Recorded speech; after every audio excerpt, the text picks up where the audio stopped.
I remember in Resident Evil 7, there was a female boss character, and she was like a big pregnant spider lady, and she was difficult. Yes. Actually, no, I think I beat her on the first or second try. She wasn't as difficult as I was expecting. She was like intimidating and scary and was like really fast. These are just straight up women who are not scary. You know, these are just girls, and one of them's tall, you know? Quote Adam, they're just women.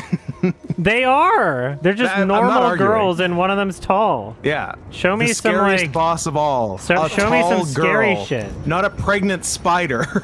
Yeah.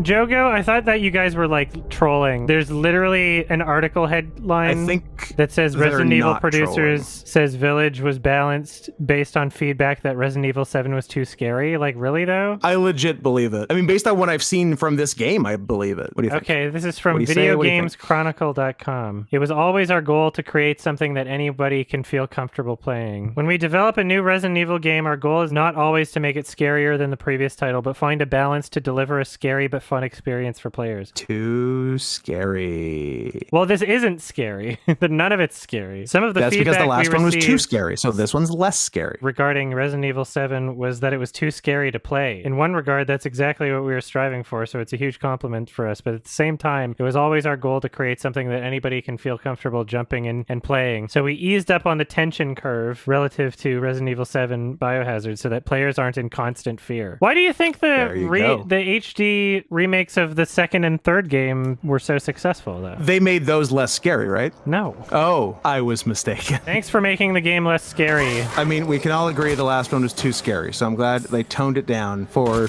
gaming babies like us. Just for a fucking second, imagine, Gaming because babies. they said it was Okay. based on feedback. Imagine Yes. not finishing Resident Evil 7 because it was too scary and then complaining to the game devs about it. Imagine Yes. writing a letter to I the like game that devs kind of saying that person. the zombie game was too scary and you're a baby. Do you really That's my kind do you of- really want to be tailoring your next project not just based on feedback, people. but based on feedback of someone who would tell the Resident Evil developers that the game was too scary and they couldn't finish it? Like, you're tailoring your next game based on those people, the type of person Absolutely. that would literally contact the developers saying it was too scary and they couldn't finish it because it was too scary. That type of person you're making the next game for? Fuck off. That type of person should not be considered. Jesus. That type of person should not be allowed to game or to vote.